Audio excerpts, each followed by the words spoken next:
Приехали. Не трогай, не трогай, оставь, оставь. Сейчас испортишь, там потушишь огонь. Я его просто положила, как было. Привези своих мадамов на прогулку, так скажем. Репетиция перед 8 марта. Вон костер зажгли, сумки вон лежат.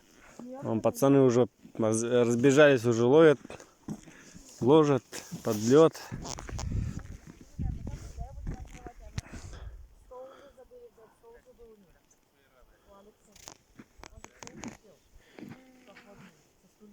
Сверху опять вода вышла.